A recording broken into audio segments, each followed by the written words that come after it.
什麼我這麼做他們都還不滿意？為什麼我這麼做改變了我自己，犧牲了我自己，甚至我自己都認不出我自己了，我還是會感到這麼傷心？原來他們一直都沒有給我平等的對待，給我平等的看法。別人的評價並不代表你的價值，他們的評價代表他們的想法，他們的想法是來自於他們的信念，他們的信念是來自於他們的根源。你們是來自於不同的根源，你們本來就應該有不同的想法，所以不要硬要生搬硬套，把別人的這些東西灌溉在你自己的身上，那這樣子對你來說，你就會變成扭曲的不成人樣。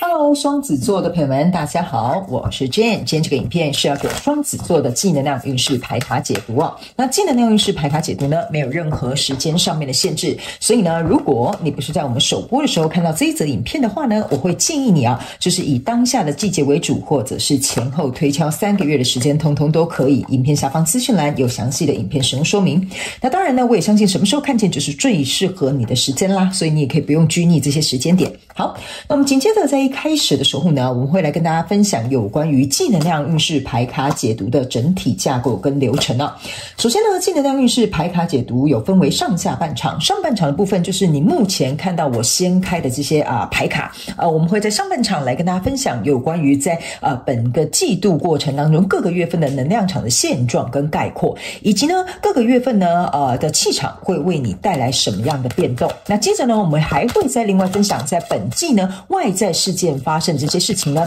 其實是以哪些內在能量的寫照。接着我們就會進入到下半場的延伸牌卡解讀了。那下半場的延伸牌卡解讀呢，我們會先用宇宙驗證牌卡來驗證在上半場我要告訴你的這些概括，我們會分別去分析一些症結點，還有一些細節，還有一些狀況跟事件會不會發生。那接下來呢，我們會在第二個部分來跟大家分享，在這一個季度的過程當中，你會在哪些面向醒過來，也有可能會在哪些面向呢必須要學習放手。OK 哈，那在第三個部分呢，下半場的延伸牌卡解讀呢，我們呢還會來分析在這個季度的過程當中，你已經具備了什麼樣的力量，可以好好的去運用它。我們會針對各個月份以及整個季度來做一個詳細的分析哈。那接着呢，在第四個部分，我們會來分享有關於在這一季有什麼樣的自我定義需要你來進行一個重複的就是重新的更新哈，也是一樣會按照每個月份跟本個季度來做詳細的解說。最後呢，就會進入到大家最喜歡的這個天使跟宇宙傳訊的部分哈。那呢天使跟宇宙呢會透過我用這個口說表達的方式，將在這一季要為你超前部署的訊息透過我來表達給你，好吧 OK 哈。好，那緊接着接下來呢，我就稍微跟这個新來的朋友們說明一下哈，就是我們這個解讀會怎麼進行哈？因為其實每一次呢，都還是會有很多人留言，然後很多新的朋友們加入，所以老朋友、老觀眾呢，就請給我一點時間，讓我們也照顧一下新的朋友，好吧 OK 哈。好，首先呢，等一下我在解牌的過程當中呢，我會講第一個月跟第二個月還有第3個月這並不代表是今年的1、2月份哈，是代表呢你現在在看的這個季度的過程當中的首月、4月跟最後1個月，好吧 OK 哈。然後呢下面這些牌卡就是我在講的這個上半個月我們要跟上半場我們要跟大家分析的一些內容，好吧 OK 哈。好，差不多都解說完畢了，也讓大家都了解了，我們就準備要進入到這一次你的正能量運勢牌卡解讀。那請這個雙子座的朋友們給我一點時間，讓我去感受你能量場上面的呈現跟細節哦，哈，請稍後哦。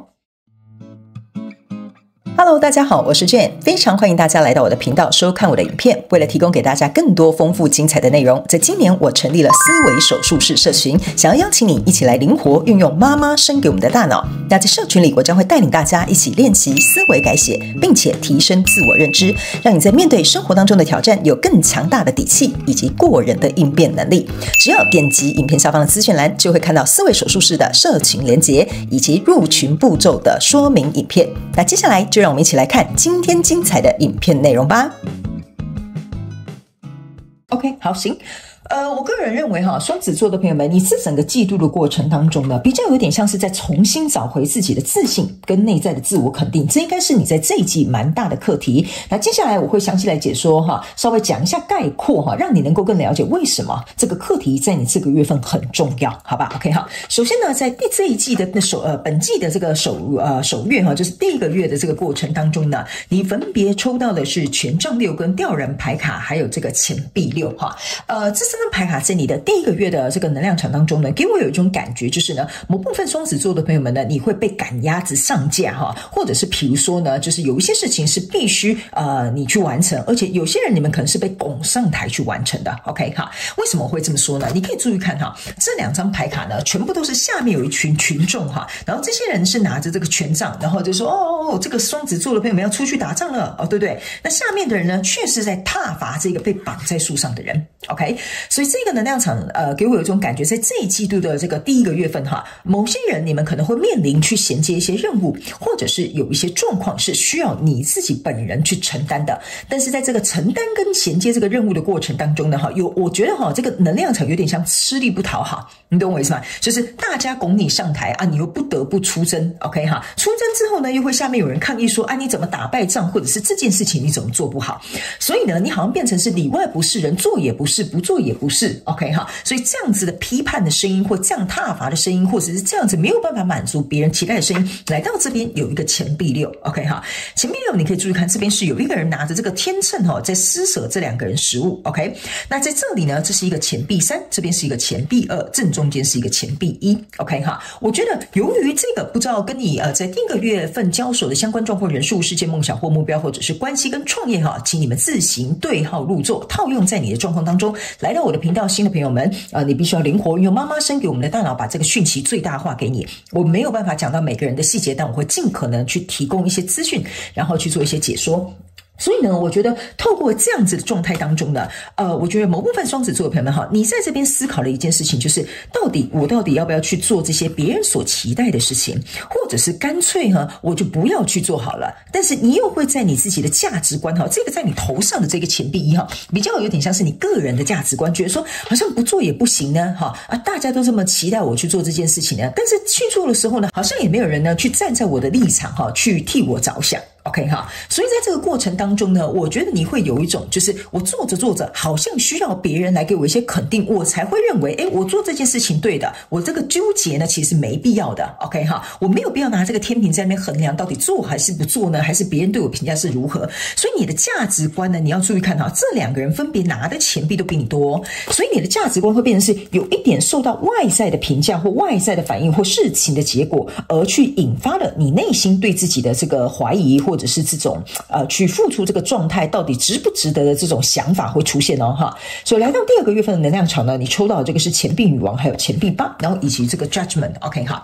錢幣女王加錢幣八象徵的是錢幣九，意思就是說呢，在進行這個過程當中哈，其實你本身是一個很有能力的人。OK， 因為你注意看哦，這個女王哈是背對大家，正在看我有這麼多的這個價值，我有這麼多的能力，我都這麼做，這麼辛勤的付出，為什麼他們還沒有替我感到高興，或者是沒有給我一個開心快樂的反應，或者是覺得我很值得，我做得很棒。OK， 那呢，在這個過程當中，你可以注意看哈，這個錢幣八是有一個人在這邊雕一個雕像，那這邊呢有一個人在雕這個錢幣。OK 哈，所以呢，事實上呢，這個錢幣八哈是1、2、3、4、5個錢幣在樹上，一個錢幣在地上，一個錢幣在這個雕刻的工人手上。所以象徵就是說呢，你覺得你去做這件事情之後呢，反而呢沒有被認同，反而呢可能被嫌棄、被冷落、被批評。OK， 因為錢幣五在這個樹上哈，象徵的就是你做1分，別人看到1分哈，你做2分，別人覺得你應該要做3分，所以這個錢幣五就會讓你有一種感覺說，那既然這樣子，他們要求這麼高，我就繼續做啊；既然他們這樣想，那我就改變；既然他們要這樣子，那我就調整。OK， 所以你可以看到哈，這兩個人不斷的在雕刻這個錢幣哈，就有點像是你受到外界的影響來影響你的價值觀，你的價值觀是被別人雕刻出來的，甚至連你的人格跟個性都因此而改變。所以這個錢幣女王為什麼要低頭垂頭喪氣在這邊看這個錢幣一哈，就有點像是說我好像變得有點不太像我了。OK， 我好像為了配合，我好像為了付出，我好像為了去做這件事情，我好像有點都不太了解我自己了。所以這個 judgment 出來的意思哈，有幾個含義。第一個，這個別人的批判跟別人的評價開始深深在第二個月份影響你了。還有另外一個哈，這個 judgment 也象徵的意思是說呢，我是不是應該從這個狀況當中醒過來了？我已經感覺到我內心的狀態好像有點不太平衡，好像不太對勁哈。所以來到第3個月份呢，這裡是一個隱士牌卡跟一個錢幣騎士，還有一個太陽牌卡。你可以注意看哈，這3張牌卡裡面有2個人是騎着馬的，但是一匹是黑馬，一匹是白馬。OK， 好，所以呢，我覺得在第3個月份，雙子座的朋友們會去思考一件事情，就是在這個黑暗的路上，就是你的情緒可能受到這個影響，你有時候也是會灰心、垂頭喪氣，或者是不滿意。OK， 好，這個時候呢，你會想說，我到底該怎麼做會比較好？我到底該怎麼走，或者是我該怎麼樣去找回我的價值觀？因為這個黑馬跟白馬象徵的意思就是說，我要當別人心目當中不斷持續投入這個錢幣。你看哦，你這個錢幣不僅是供給別人我到底要不要持續不斷的去投入，成為別人心目中那個最好的、最願意付出的、最願意犧牲的、最願意妥協、最願意衝前鋒的那個人這個就是所謂的黑馬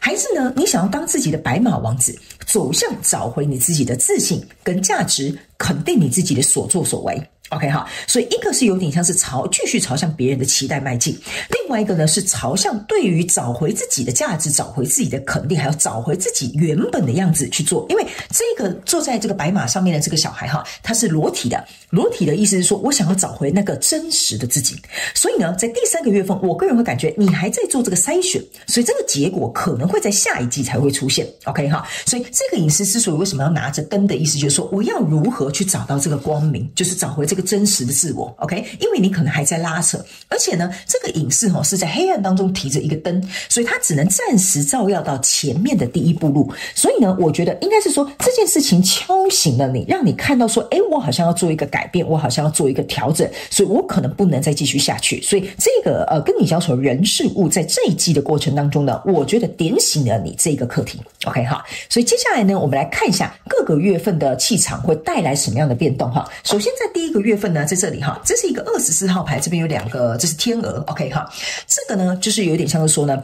你看這個天鵝組合起來就像一個愛心，對不對哈？2加4等於6。你注意看你這邊有抽到的都是6號牌。OK 哈，6號牌呢，其實象徵的有幾個寓意就是說現實生活層面的問題。比如說我當別人員工，我本來就應該要努力為公司付出，我本來就該做到我職責的本分。OK， 所以才能夠促成這個愛心嘛，就是當初這個雇主找我，然後我也努力付出，所以我們才可以成就這個大局。OK 哈，但是相對的，在成就這個大局就是6號牌的象徵就是說這個成大局是要用很多很現實層面的條件去成大局的。比如說你的工作時數啦，比如說你在感情上面的付出啦，比如說你在一些親情上面的犧牲啦，才能夠鞏固這個愛心的狀態。OK 哈，那你去想如果沒有你的付出，如果你沒有你的鞏固的話這個天鵝如果被我們拿掉的話，它就是一個破碎的心。所以呢，我覺得某部分在第1個月份呢，這個氣場帶來的變動，就是說我為了要鞏固這個愛心，就是完整的畫面、完整的關係、完整的合作局面，我必須要能夠持續在這個狀況當中維持住，或者是撐住或硬盯住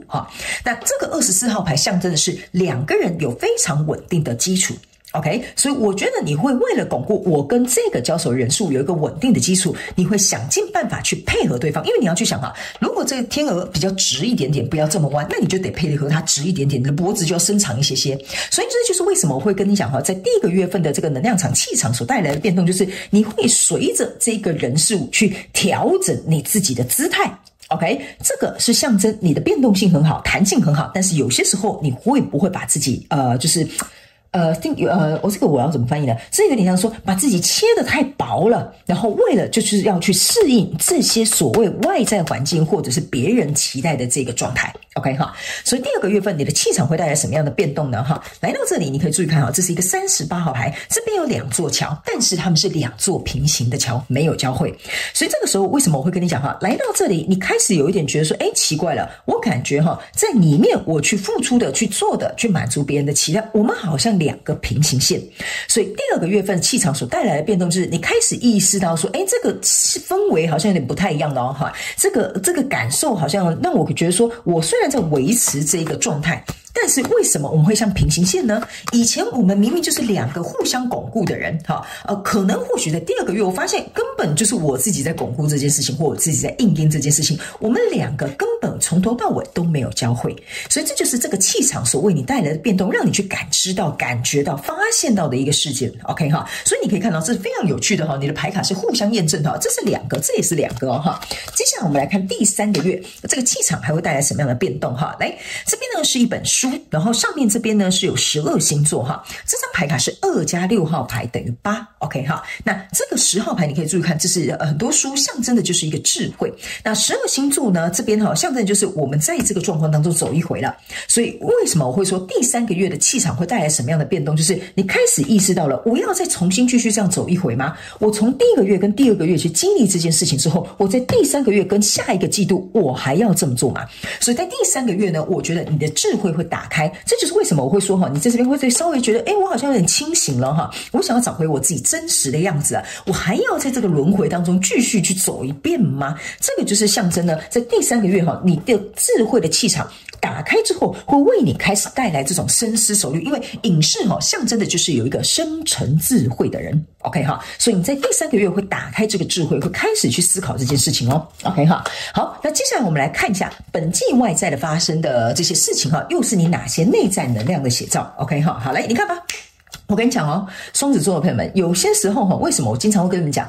我為什麼會拿宇宙驗證牌卡？為什麼會拿這麼多副牌卡要來傳遞給你我的訊息，來進行一個自我驗證的原因，就是你看，你抽到2張牌卡都是 mirror， 就是鏡子；你抽到2個都是天鵝；你抽到2座橋，這些全部都是在告訴你哦，我這個現在要解說的就是本季外在發生的事情是哪些內在的寫照。OK 哈，所以呢，這個是一個非常重要的訊息，要提醒雙子座的朋友們哈，你必須呢要能夠去思考一件事情，這個叫做 one side relationship。OK 哈，就是說我剛剛是不是有講，你這個天鵝啊，要伸長脖子配合別人啊，然後呢，配合別人之後呢，別人哈還就是跟你走不同條路哈，感覺你的付出好像是應該就是本來就該這樣子做的 ，OK 哈，所以他们要我告訴你的一件事情就是說呢，你要去思考一件事情，在這個季度的過程當中，你應該要內心深正的去感受，你做這些事情的比如說起因是什麼，初衷是什麼，別人給你的反應是什麼，你要去想一下為什麼你要去做這些事情，因為這張牌卡象徵就是你要去反思你內在的傷痛，會不會是我沒有這樣做，對方就不會認同我？我沒有這樣做，對方是不是就不會喜歡我？我如果沒有這樣子去經營的話，那這樣子的話，他會不會改變了他的心意，或不跟我合作了？OK 好，所以你要去想，在這個跟你交手的人事物當中，你是不是一直以來都是為了期待配合，或者是很害怕失去些什麼，而不斷在這個輪迴持續進行當中 ？OK 好，所以呢，我覺得呢，這2張牌卡哈，說實在的，我沒什麼好跟你說明的，因為你看到這2張又是跟這2張是一樣的，然後他們要我提醒這個雙子座的朋友們一個訊息哈。這個在這季度出現的這個人事物，它就像是你的一面鏡子。我們人呢，一定要照鏡子才會看到自己真實的樣子。你不要忘了，我剛剛在這邊有特別用一個用詞，就是這個裸體的小孩哈，就是要讓你去找回你真實的樣子。我真的能夠接受這樣的對待嗎？我真的能夠這樣無底線的付出嗎？我真的能夠為了滿足別人的期待而犧牲我自己內心真正的需求嗎？這個就是為什麼我會說，在這一季你要找回自己的自信，找回自己的價值，非常非常重要的一個課題。這個人事物可能為你帶來一些折磨，但是它也會為你帶來一個解脫。OK 好，所以接下來我們在下半場，我們要進入到這個下半場延伸牌卡解讀了哈，我們要來詳細說明有關於在上半場我剛剛跟你講的一個概括。OK， 下半場的延伸牌卡解讀呢，我們會先用宇宙驗證牌卡來分析各個月份的一些症結點、現狀以及事件，接着我們會來跟大家分享在哪些面向你必須要清醒過來，哪些面向你必須要能夠放手。OK， 第3個部分，我們還會來跟大家分享有關於在這個季度的過程當中，每個月份你有哪些具備的力量哈，可以去運用，還有在每個月份跟本季度的過程當中，你有什麼樣的自我定義需要重新更新。最後，我們就會進入到天使跟宇宙傳訊的部分，好嗎？哈，所以歡迎你們一起來到我們下半場的延伸牌卡解讀。那下半場的延伸牌卡解讀的這個連結就在這個影片下方的資訊欄 ，OK 哈，你就可以點進去這個連結。歡迎你們以行動來支持我們的頻道。那在下半場我會給你更精彩的解說，好不好？以上這些就是要提供給雙子座的朋友們上半場的這個正能量運勢牌卡解讀，希望這些資訊能夠為你帶來一點點幫助，也非常感謝雙子座的朋友們來收看我的影片，也希望你會喜歡。那我們就下半場延伸牌卡解讀見嘍，拜拜。